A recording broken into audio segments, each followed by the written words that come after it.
You can type in the narrow rectangular strip to the left of the blue send button, and everybody can see that in the chat. I am going to activate what is called the Q&A mode. So you will see a little hand symbol there that if you want to ask a question, all you have to do is click on that, and what I can do is actually activate your sound. And then during the course of the webinar, we're going to have some quick little surveys to give you an opportunity to weigh in on what your thoughts and opinions are, and that should come up right on your screen, and you should be able to vote right on your screen where you see the April webinar symbol there. So without any further ado, before I forget, I'm going to turn my phone down. I almost forgot there. And away we'll go. So I want to start off tonight. I think the biggest thing we've been seeing in terms of the news and on our social media feed and our groups and things like that is this whole meme, this whole kind of overarching message of the Walker fail. And I thought that in light of some recent research that I've been reading, and I did a little post on my Facebook page yesterday that got a fair amount of traffic and comments in terms of this idea that research in political psychology is showing that people respond better to, first of all, a moral message as opposed to an issue-based message. So that's number one.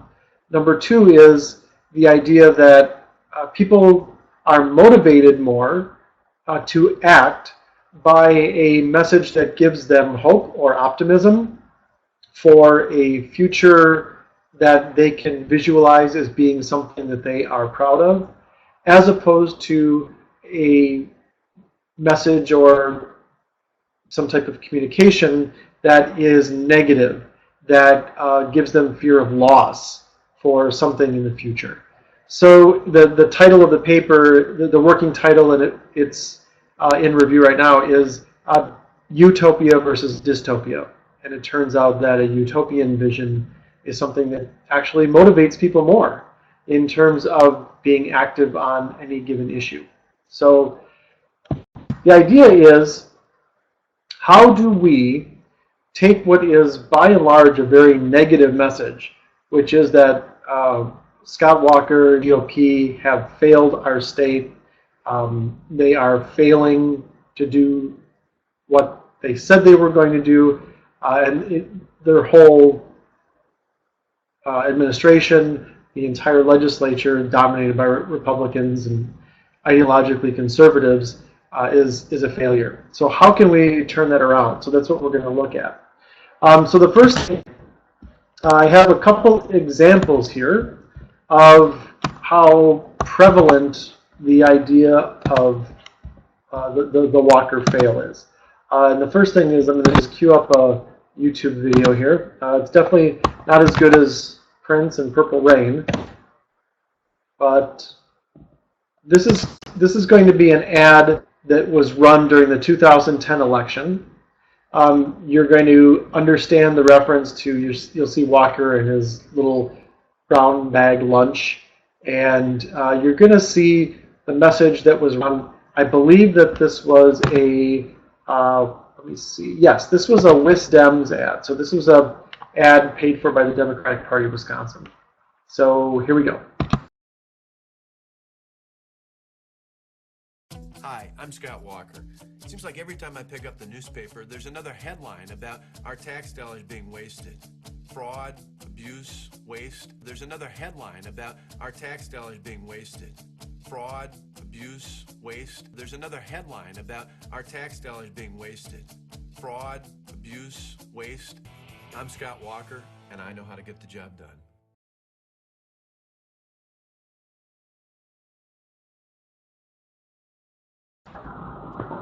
Okay, so I think everybody who is on the webinar looking at the list of participants is going to know kind of what the problem is then in terms of cognition, right?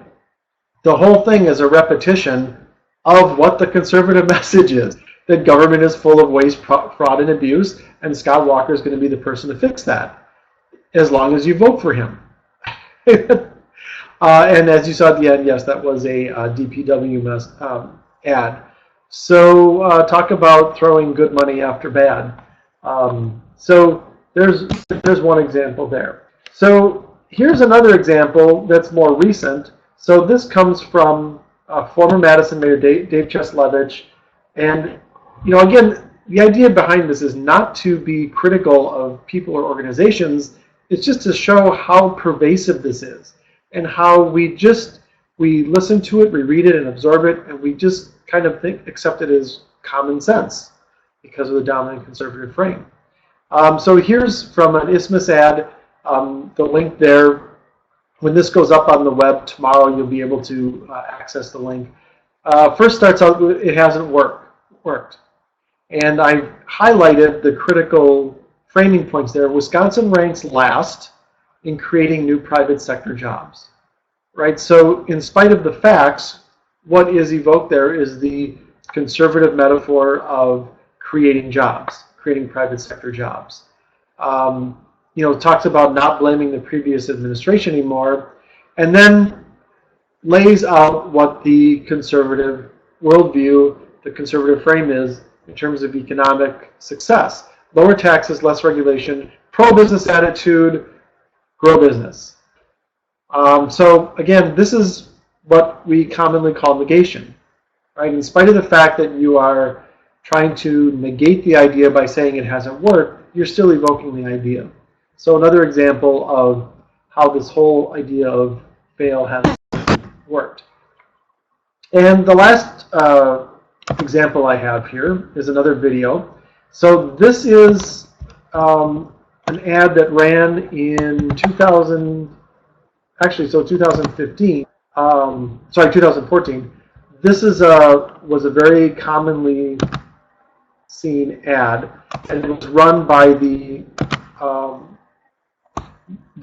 progressive kind of media trackers organization called the American Bridge for the 21st Century. And they consider themselves kind of the premier fact-checking. So they will do fact-checking on conservative Republicans and then run ads or press releases to factually counter what they've said. So here's, this is basically a Scott Walker fail ad. Well, I think a lot of people admired what we did in Wisconsin. Admire what? A career politician with a failed record. Let's look at his report. Governor, job creation.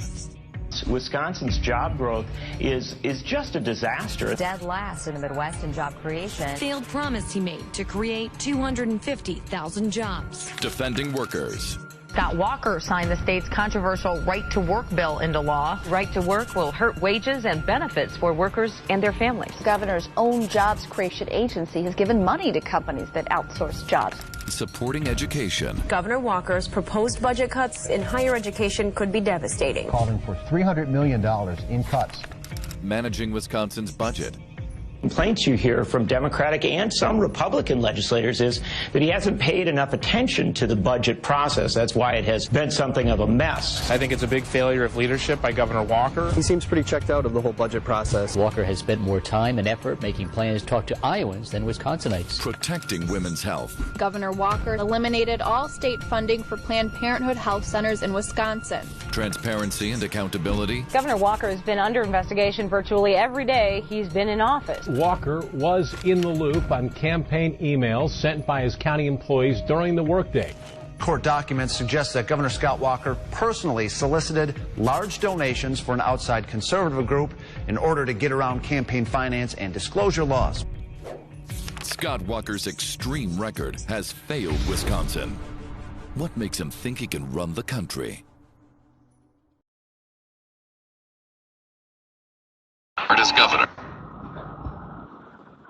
So in terms of that ad, what you saw there at the end, I mean, this is basically a laundry list of his quote-unquote years. Job creation, defending workers, supporting education, managing the budget, protecting women's health. transparency and accountability. And the question that I'm going to ask is in this first poll here, which I will open up for you right now. So you should have a poll in front of you. So what's wrong with these talking points? So are they, and why is it problematic for Democrats and progressives to use these types of talking points? And everybody's voting really fast. So I think all of the votes are in, and that was super fast. There's no wrong answer. The preferred answer is all of the above. And we can go back, and everybody got it right. Like I said, there was no wrong answer. And yes, they were largely, let's just go back here to this previous slide. There we go. So, right, so they are fact-based, right? Great clip there from John Nichols talking about the facts about job creation and the fact that he didn't meet his 250,000 goal. Great fact. It is an issue list. So as many people, if you live in the rural area, and I know a lot of Democrats running in rural areas, this whole idea of women's health, reproductive health, that kind of thing, you go to a door as a Democratic candidate and you introduce yourself as a Dem, and if the person is a conservative, particularly conservative Christian, the first thing they say is, I can't vote for you as a Democrat because you kill babies. So we have all sorts of problems when we engage in issue silos. So there's that, and each one of these evokes the conservative frame. In terms of issue by issue, they are the metaphors used evoke the conservative frame. So moving forward, I have a couple other quick polls, because if we know that moral messages motivate people more than issue types of messages, right? Here's the question, right? If we're talking about a moral message and Scott Walker fails, many people would think of that as a moral message, right? So the question in front of you, it's a yes or no, is failure a bad thing? Are we taught that failure is a bad thing?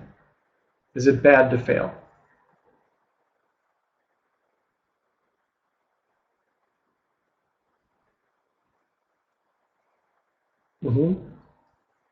Yep, just about everybody's voted. More people are voting yes. And yes, it is a bad thing to fail.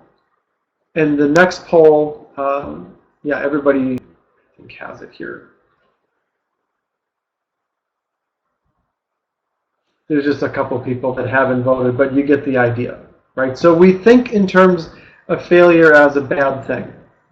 I'm going to close this survey. I'm going to open up the next one, because then this question is, right? If failing is quote unquote bad, can you fail trying to do the right thing? You see where I'm going with this? In terms of morality, can you be trying to do the right thing and fail? I'll give you a couple minutes to ponder the moral quandary that represents in terms of the. Don says both. Both for this one or both for the last one, but I mean, you can fail doing the right thing, yes. Is it bad to fail? I would say that failure is, we perceive it as bad, but it's not necessarily doesn't make you a bad person to fail. That's where I'm going with this.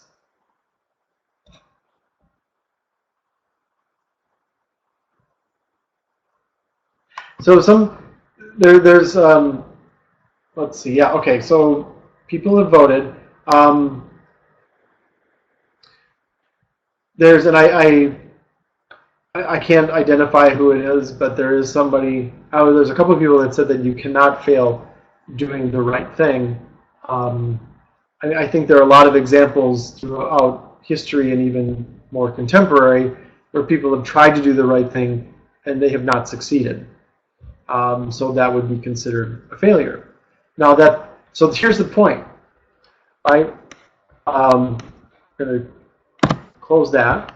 So here's the point that I want you to think of, is that, so in the conservative frame, Scott Walker is trying to do the morally correct thing, where we talk about this a lot. Conservatives think they are moral, just as we as progressives think and believe that we're moral. Okay? So he's trying to do the moral thing in the conservative frame. Personal liberty, small government, basically extending from that. So to say that he is failing, right, does not make him a bad person. It's more of the issue that he should be supported, right? The idea was stand with Scott Walker. That's where that comes from. This whole idea of standing with him, because all this resistance that's pushing up against him, and even though maybe he hasn't succeeded in accomplishing everything that he wants to do or ought to do as a moral actor, he should be supported in continuing to try to do the morally right thing. So you see where the whole, I hope you understand where the whole fail thing is problematic in terms of a progressive message. Because, first of all, it's not saying that he's done anything morally wrong. And it's also a defensive posture, which is causing us to very often reinforce the conservative frame instead of evoking our progressive. So we have to undermine in our frame, and I talk about this a lot, and it's a hard thing to do, and there are some good examples here. So first of all, what you want to do is evoke our progressive frame, and what that means is talk about our shared community values. And I kind of have the top 4 here so that it's easy to remember. Excuse me. Empathy, responsibility, which comes out of empathy, responsibility for others as ourselves. The idea of community, and protecting and empowering people, which is the role of the public government. So those are the ideas that we want to evoke. And once you evoke that, then you talk about how Walker or a conservative opponent or some other figure that you do not believe is acting consistent with our values, you talk specifically about how they have betrayed our values. And this is just a short answer, kind of off the top of your head kind of thing. But if you come up with something off the top of your head, how has Walker betrayed our Wisconsin values? So if you think in terms of those values of the responsibility, community, and then that all people should be protected and empowered by the public, right? All of us acting democratically. So just think of those things. How has he specifically betrayed our Wisconsin values through his actions? See, so this goes beyond just what he said. This is what has he done to betray our Wisconsin values. And hopefully you'll have some ideas off the top of your head. And they don't have to be, at this point, they don't have to be framed correctly. Just what is something that he's done that to you feels like he's violated our community, our Wisconsin values. You have one courageous person so far, so we can get a few more here. Oh, there we go. I think the system might be delayed in the time that you type and click enter too. So the time it shows me how many people live.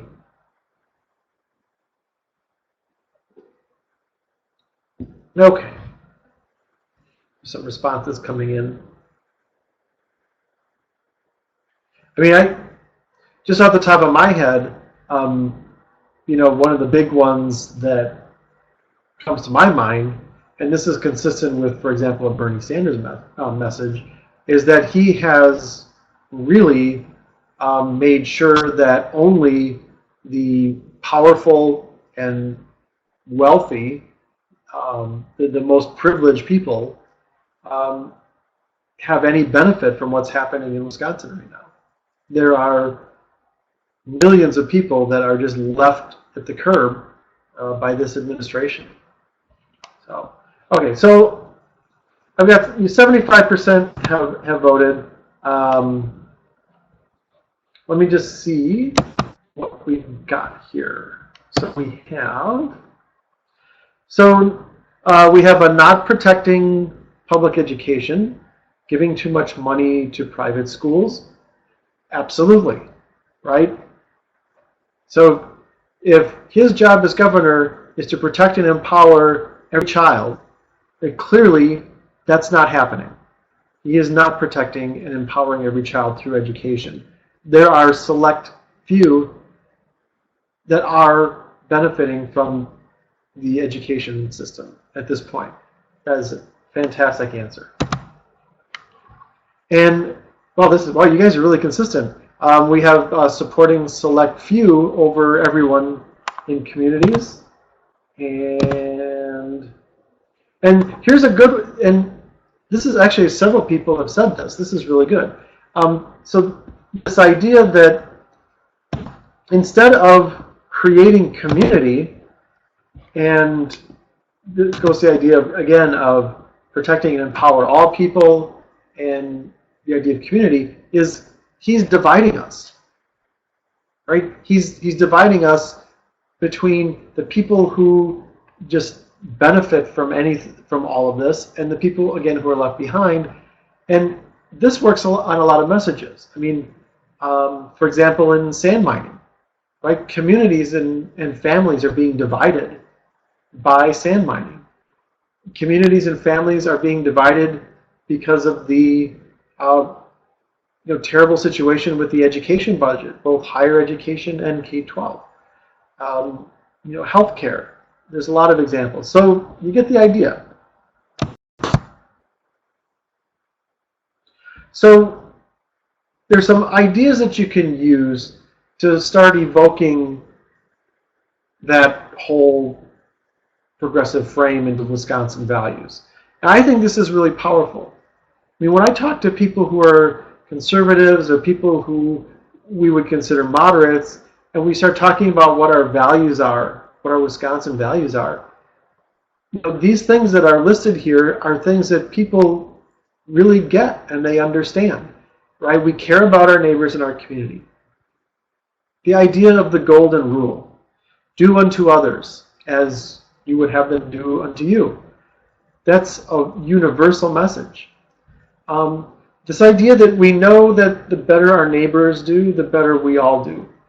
Right? That goes into community and empathy.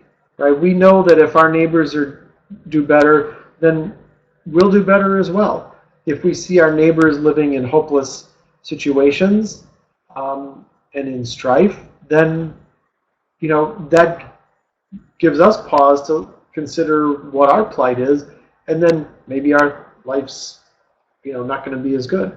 So, and then the idea of community, right? When we come together as a community and ensure everyone has opportunity, and that a prosperous community is everyone's responsibility, those are very strong progressive values and very strong Wisconsin values, right? Because when times are tough, we come together, we work together, and then we're stronger together. And this idea that a prosperous community is everyone's responsibility. I heard something really interesting this morning on the right-wing nutjob conservative talk radio in Milwaukee, which I listen to about an hour a day just to hear what they're saying. But they talked about this idea that, okay, if I'm, if I live next to my neighbor, I want that person to leave me alone just like they want me to leave them alone. And what we do in our own property is our own business. Right? Is that really true? I mean, think about that. If your neighbor is dumping, some kind of, if they have their own landfill going in their backyard, and that hurts your water supply or creates a terrible odor, then that affects your life. If your neighbor decides to take a gun and irresponsibly just go shooting it around all willy-nilly, or like somebody shared a story, tried to shoot a deer off their porch, out of season, I'll get to your question in a second, Carol. Then that hurts others. So clearly, we have responsibility not only for ourselves but others. So why was the Stop Trump messaging effective in giving Cruz the win? Because so what's really interesting is if you look at the demographics of who voted for Cruz and who voted for Trump, this is a fascinating study on the power of the conservative talk radio forces that come out of Milwaukee, especially Charlie Sykes, which is who I listen to kind of get the idea of what conservatives are talking about and what the messages are. So conservative talk radio in primarily southeastern Wisconsin and in the Fox Valley really had a great message that was pro-Cruz, that he stood for conservative values. He was the real conservative in the race. And they really succeeded in making Trump out to be this kind of undisciplined, spoiled, just mean, nasty person. And they actually said that he does not represent our Wisconsin values, our conservative Wisconsin values. They nailed that label. And then, Trump, just before the election, did that interview with Sykes that went viral, and Sykes stuck to that message, right? Sykes stuck to that strong conservative values message as he was interviewing Trump, and he made Trump sound like a complete idiot. There was absolutely no hero worship there or media. Sykes wasn't stunned by Trump, so he was really able to dig into the frame and make Trump really not look like a real conservative. So I think that was part of it, because when you look at how Cruz won in Wisconsin, it was primarily east of the Wisconsin River, in the southeastern Wisconsin, the area that's exposed to the talk radio. And then Cruz actually did well outstate in the west, north, far north, and a little bit in the north central. So, yeah, good question. But it was really the talk radio people really sticking to the frame, hammering it home, and messaging Cruz as the true progressive. Or sorry, we'll slip there. As the true conservative, who really represented conservative values. And that had a lot to do with it.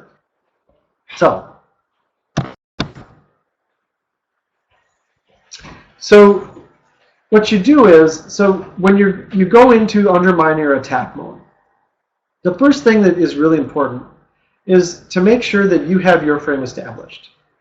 And I wrote about this a lot going into the election and after the election, but this idea that you can't attack just out of the blue without evoking your opponent's frame. So it's really important to have your frame established. So that's when we talk about Wisconsin values and talk about what those progressive values are. So here are ways that you can talk about once your frame is established, right? How Walker or whomever you're talking about has betrayed our community values, right? And this is undermining, because what you're doing is, as all of you pointed out in your short answers, you're evoking the progressive frame because you're thinking about it that way, right? He pits neighbor against neighbor, okay? The next one has been huge in polling. The Marquette poll has consistently shown us that people don't believe that Scott Walker cares about people like us or people like them. So we need to use that. That's good progressive messaging, right? He doesn't care about people like us. He just cares about the wealthy, his political friends. His policies are hurting people in our community. He's divided our community. And this is a big one, because this is resonating with Bernie Sanders' campaign. He's giving the wealthiest and biggest corporations a free pass on the responsibility they have to our communities. And this is something you don't have to dig too deep on for people, because they understand this idea that, look, the wealthiest people, the biggest corporations that are most profitable, they get a lot of support from us. Right? People talk about corporate welfare, that whole kind of thing. Right? That's what that is. Right? They get to keep it all, and we're the ones paying for it through our taxes. But they should have a moral responsibility to pay it forward for everybody else. So those are, 5 good messages that can work on any issues, and then you give your specific examples. Right? So there's kind of an outline of what can be effective. And, just building on that, thinking of the things that you just, the ideas, the issues that you just talked about, how could you craft that into, those short messages that we just saw, right? That he's pitting neighbor against neighbor, he's dividing the community, doesn't care about people like us. How does that plug into the messages that you wrote down or submitted, just a couple slides ago? I'll give you a minute to fill in the blanks if you want, but it should be pretty obvious at this point that the same message can work across every issue, which makes it more powerful, because then whether you're talking about the environment or education or the economy or healthcare or women's freedom, whatever it is, all of our messages will resonate with each other. See, and that's why conservatives are so effective. And Carol, to your question about the Stop the Trump messaging effective in handing a victory to Cruz, it's because it was all the same message, right? Everybody was saying the same thing. Cruz was the person who represented conservative values, and Trump was this undisciplined, childish, greedy person. So.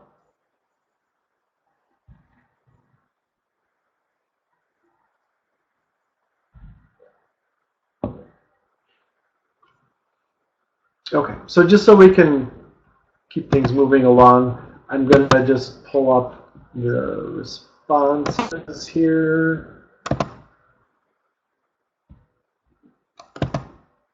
So looking, this is interesting. You all are pretty consistent tonight. It's this idea, so most of you have evoked an idea that Walker is catering, or he's pandering, or he's only representing the wealthy or the well-off, or the big corporations, and is hurting people like you and me, or is hurting people in our community, or has one person said increased our burden, which is interesting because that kind of points to the whole inequality thing. So yeah, really well done.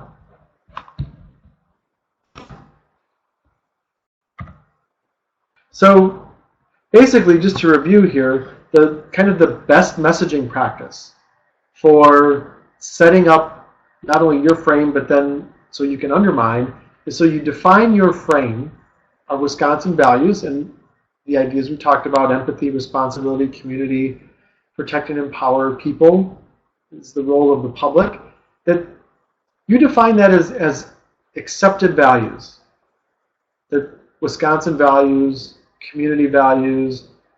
If you're in Prairie du Chien, you say Prairie du Chien values, whatever. That those are the accepted community values. Your opponent has betrayed those values, and you give specific examples and facts. Now, why is that? Because when the facts are framed, they will be accepted. Right? You have to have pivoted the frame in order for your facts to be accepted and understood in supporting your frame. And again, I'll point out, this is clearly not propaganda. Right? This is engaging in very important truth-telling and framing so that people hear the truth. Right? Because too many times with conservatives, they can spin it, they can manipulate it to just so that people just write off facts that reinforce the progressive frame. So there you go. So, quick drink of water. And I want to just do some final thoughts on the 2016 spring election. Because it looks like most of you have read the Thinking Points Journal, but just some additional thoughts along those lines. And there's this really important concept that I referenced earlier in terms of influencing and motivating people, right? Which is why we're trying to do positive messages. And even an undermining message is a positive message. But the idea is that language and ideas influence and motivate people. And when conservatives do polling, and we did a webinar on this a while back, where I had a Republican National Congressional Committee poll that was sent out. When conservatives do polling, they don't do polling to find out what to say, which is how progressives do polls. But conservatives do it to find out what works and what influences people. And there was a really interesting kind of set of questions in the Marquette poll just before the election that had the same basic question asked in two different frames. Now, up to this point, I don't know if it's intentional. Maybe it was. Maybe it was just their way of trying to look at language differently, not knowing that it was framed. But you had a question about addressing income inequality in the conservative frame, which is up on the screen there. Do you agree or disagree that it is the responsibility of the government to reduce the differences in income between people with high incomes and those with low incomes? Now, this is in the conservative frame because it's saying responsibility of the government to reduce differences in income.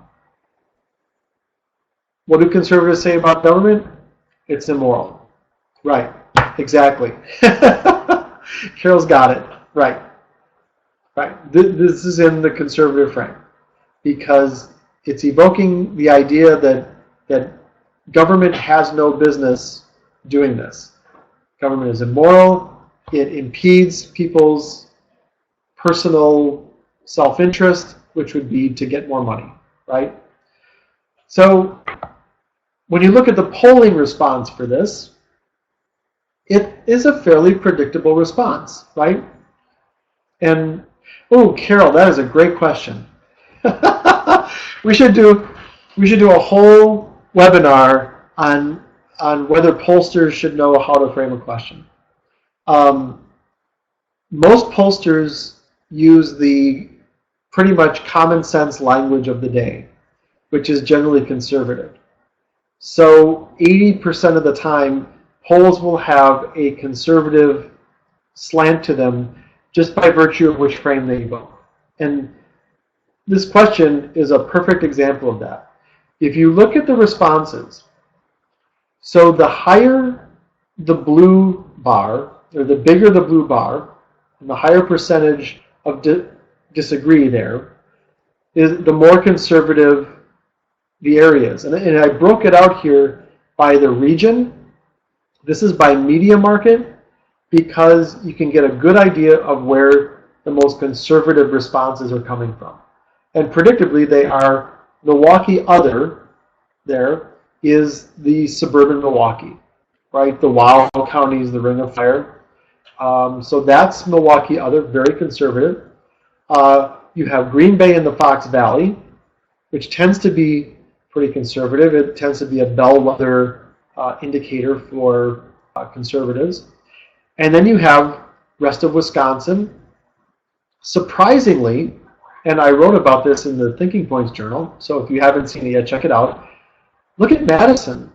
The Madison media market is 50% disagree. Now, to me, that was a surprise, but it really speaks to the whole biconceptuality of the Madison media market in terms of evoking a conservative view of economics, right? The one place where it was solidly agree was the city of Milwaukee. Very interesting. So now what happens when you ask the same question and ask it in the progressive frame, right? So here's further down in the survey, they asked basically the same question about addressing income inequality. They asked it this way: would you favor or oppose, this is the important language, increasing taxes on wealthy Americans and large corporations in order to help reduce income inequality? Now, here's what's interesting about that. They talk about increasing taxes, but on wealthy Americans and large corporations in order to help. So the first thing is, most Americans don't think of themselves as wealthy. So you completely take away the whole self-interest frame by asking the question that way. The second thing is, helping reduce income inequality, right? In the progressive frame, they have the responsibility to do that, right? And people get this unconsciously, which is why this message works in the progressive frame. And look at how this is really interesting. Here's the big unveil. Look at how the most conservative areas of the state now favor that policy, right? It's the same thing, right? If you increase taxes on wealthy Americans and large corporations, that's the government taking responsibility on behalf of the people, okay? So it's the same question, and now look at Milwaukee other, right here, got my little pencil around it there, is at 56.7%, right? Almost 57% agree. Green Bay, almost 57% of the people agree with that. And in the rest of rural Wisconsin, a huge number, 63% of the people agree with that statement. And look at Madison. Madison jumps from a 50% when it's framed conservatively all the way to a 73% when it's framed progressively. And of course, Milwaukee is off the chart, almost 78%. So those are huge numbers. So it's really fascinating that, just in the same poll, a few questions down with the same subjects, you can influence a completely different response by changing the frame. It's really important stuff. So, now what? So let's consider that same poll and look at the presidential versus state Supreme Court, right? And this also goes to the whole idea of framing, because the Kloppenberg game had pivoted very much into an attack mode against Rebecca Bradley, right? Very negative, and as I have written and explained previously, it largely evoked the conservative frame. even though it said how awful it was and how just demeaning and terrible and awful it was to the LGBT community, it still evoked the conservative frame, right? And what's stunning about this poll is that it pretty accurately predicted, because this was done a few weeks before the election, predicted what happened in Wisconsin, and especially Milwaukee, the city of Milwaukee. Because look at the percentages here. So I'll circle. So in Milwaukee, you had 72% of the people said that they were going to vote for the Democrat in the presidential primary. Go over here to the Supreme Court figure. Look at how many of those said that they would vote for Kloppenburg. Right? Only 35%. Right? You had 5% said that they would vote for neither. And you had over 20% that didn't know. Now, the 20% that didn't know is high. That's fairly common in the city of Milwaukee 3 weeks before an election. But what's really concerning is when you go over to a very well-informed, progressive area such as the Madison Media Market, right? Only 50% of the people in the Madison market said that they would, who were likely voters, said they would vote for Kloppenburg. You had 55% said they were going to vote for a Democrat in the presidential primary, and almost all the way across the board, you had 4 to 5% of the people statewide said that they were going to vote neither. Not that they didn't know, but they would vote neither. And of course, we see the percentages in the most conservative area, suburban Milwaukee being, very, very high, right? But this accurately predicted what happened in the city of Milwaukee. And, much of it was blamed by DPW and other Dem establishment people. It was blamed on lack of educated voters. I would argue that this polling in the city of Milwaukee on the presidential primary clearly shows that people knew who they would vote for there. And in Milwaukee, you had huge drop-off even before the election. And so my point here is that, first of all, the framing matters in terms of energizing people and motivating them to vote for a candidate. But more importantly, if you read the polls relative to this, it would have predicted the outcome and could have potentially shown other avenues. And yet, Don, that's what you wrote there is a great point. Don't vote for a justice who will treat everyone with fairness and equity. And I would argue that it's critically important for a Supreme Court justice to say why having a progressive on the bench is important, right? What is it that relates to our Wisconsin values that makes it important to have a progressive on the court? And then, right, undermine the conservative by saying, here's how this person betrays their Wisconsin values. See, that's a very different message than, so let me give an example of that with what happened in the Supreme Court race, because we'll do a little bit of,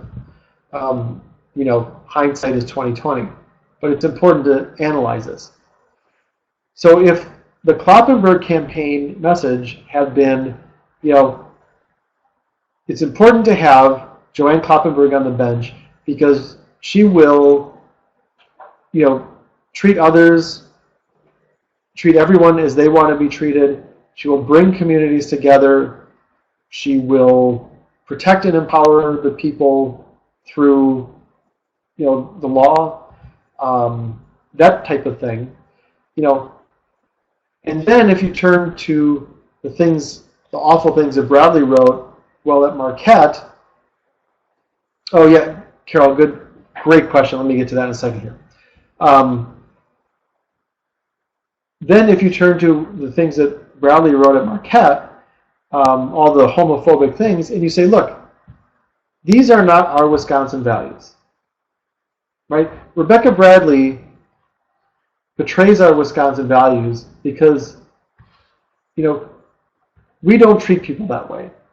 We care about our neighbors, we look out for each other, that type of thing. That's a very different message than just attacking Rebecca Bradley as someone who thinks that LGBT people are immoral. Because that's actually what conservatives think. So, and Carol, that is a great question. And it really asks a critical question, because one of the problems we have is that when we have the issue silos, right, the kind of well-framed values-based messages don't resonate all over the state like they should, because people tend to be focused on specific issues. So that's one thing. The other thing is there needs to be more support and more engagement in local communities and with grassroots organizations and bloggers and people all over the state that are committed to this. And instead of pushing those people away and telling those people what to do or shutting them out of the process, they need to be brought into the process. They need to be engaged at the local level and provided with resources to do the legwork 365 days a year, not just in an election cycle. See, that's what we have no good progressive frame established statewide on a regular basis, right? We have election messages that are based on election cycles, and that's a loser. So that's my 2 cents. I've been saying things like this for a while. And actually, to that point, it's a great time to just do a quick recap here. So the people were not motivated, right? That's the bottom line here. This drop-down ballot that showed up even in, a really well-run poll 3 weeks before the election shows that first of all, it's not just a money problem. Right? Joanne Kloppenburg raised a lot of money, and yes, she was outspent 4-1, but there are people who've been outspent 10-1, 15-1, 20-1 that have won an election. And so it's not just a money problem. And it's also not just a stupid voter problem. We need to stop blaming people that, and I actually saw this on Facebook posts and social media, people blaming stupid voters. People really want and need to be inspired. The whole, cognitive science shows this, psychology shows this, that people, they want and need to be inspired to do something positive. And that's what framing does. So Carol, then kind of to finally address your question there, is, we need, positive, progressive, values-based messaging at the core of what we do in areas all over the state, going on all the time, not just in an election cycle, not just when there's a referendum. It needs to be, just like with conservatives, it really needs to be something we do all the time. Because then when you have a Kloppenburg campaign come in, it's very easy for her to evoke the progressive frame because it's already there. And yes, you can defend an accusation as long as you do it in your frame, right? There's nothing about framing that says you can't respond. You just have to do it in your frame. And it won't reinforce the conservative frame if you make sure it doesn't. So if there's a repetitive ad that's attacking you, you can respond, but you do it in your frame. And I've had experience of doing that in campaigns, and it works. And a lot of times what happens is sometimes your opponent will then start using your frame when it's effective. So, excellent questions. So to conclude tonight, I mean, this is what the Progressive Freedom Campaign is all about. You know, this is about, you know, planting the seeds in various communities around the state that are, you know, places where through, you know, Blue Jean Nation and the Grassroots Network and myself and other progressives that are involved with other different campaigns around the state can come together and start, you know, not only learning but putting into practice, you know, effective framing and good messaging, positive progressive messaging in their communities in everything they do, and then reaching out and networking with each other through these grassroots organizations. And this is really exciting. And we are in Racine and Kenosha this Saturday.